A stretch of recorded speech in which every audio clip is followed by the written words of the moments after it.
ഇപ്പൊ ഒരു സമാധാനമുണ്ട്. അത് ശരിയാ. പൂജയൊക്കെ കഴിഞ്ഞപ്പോ മൊത്തത്തിലൊരു ആശ്വാസം ഉണ്ടമ്മേ. നീ ഇങ്ങോട്ട് വന്നപ്പോ പാമ്പിനെ കണ്ടെന്ന് പറഞ്ഞില്ലേ? വിളഞ്ഞൊരു മൂർഖനെ. അതെ, പത്തി വിടർത്തി നിൽക്കുന്നത് കാണാനേ നല്ല രസമായിരുന്നു. പ്രത്യേകിച്ച് വാഹനങ്ങളുടെ വെളിച്ചത്തില്. പാമ്പുകളുടെ രാജാവ് ആരാ? അത് രാജവെമ്പാലയല്ലേ?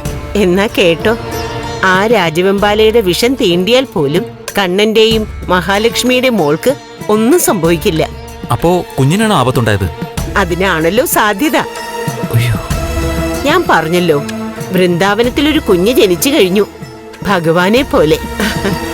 ആ കുഞ്ഞിന് ചുറ്റും ഇപ്പൊ ശത്രുക്കൾ വട്ടമിട്ട് പറക്കുക. രാക്ഷസന്മാരുടെ രൂപത്തിലും അതുപോലെ തന്നെ പൂതനയുടെ രൂപത്തിലും ഒക്കെ. പലരും ആ കുഞ്ഞിന്റെ അരികിലേക്ക് വരും.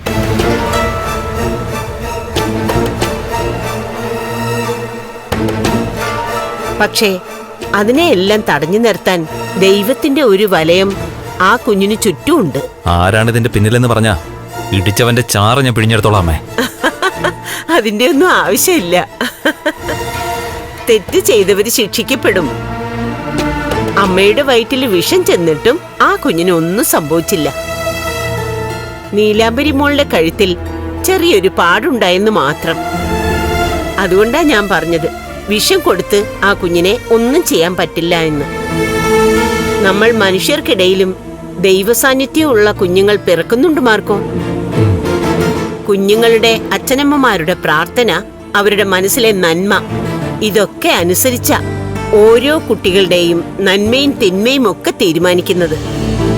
ചില ഗ്രഹങ്ങൾ ഉച്ചത്തിലാവുന്നതും ചില ഗ്രഹനിലയില് രാജയോഗവും ഗജകേസരി യോഗവും ഒക്കെ വരുന്നതും ആ കുഞ്ഞുങ്ങളുടെ അച്ഛനമ്മമാരുടെ പുണ്യം കൊണ്ടാ, പ്രാർത്ഥന കൊണ്ടാ.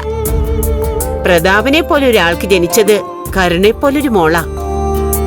മഹാലക്ഷ്മിയും കരുണയും ജനിച്ചത് ഒരമ്മയുടെ വയറ്റിലാണെങ്കിലും കരുണ ഒരിക്കലും മോഹിനി എന്ന അമ്മയുടെ മോളായിട്ടില്ല.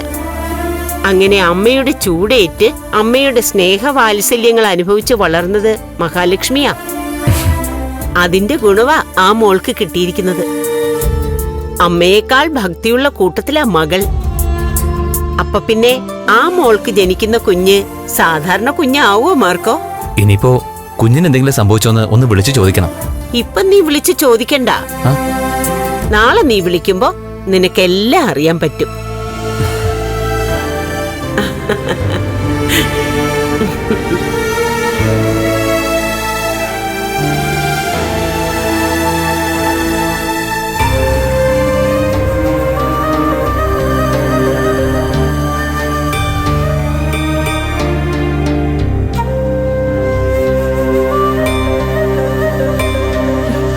ഇപ്പൊ കുഞ്ഞിനൊന്നും സംഭവിച്ചില്ല.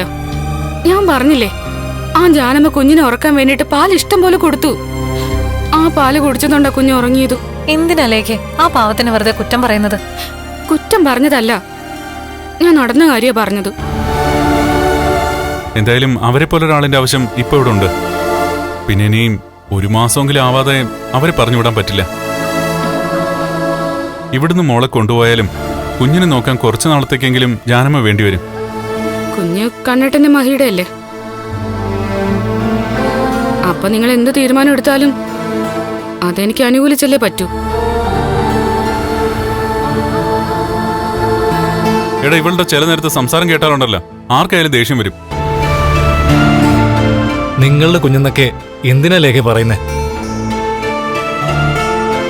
എടി ലേഖേ, കുഞ്ഞുങ്ങളെ നോക്കി ഒരുപാട് വർഷത്തെ പരിചയമുണ്ട് ജാനമ്മയ്ക്ക്.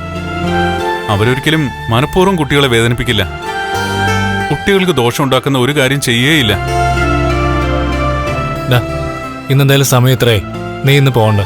ആ, അല്ലെങ്കിലും ഞാൻ നാളെ രാവിലെ പോകുന്നുള്ളൂ. ആ, എന്നാ പിന്നെ മഹി വാതിലടച്ച് കിടക്കാൻ നോക്ക്. ശരിയാണ് എന്തോട്ടാ. ലേഖ വാ.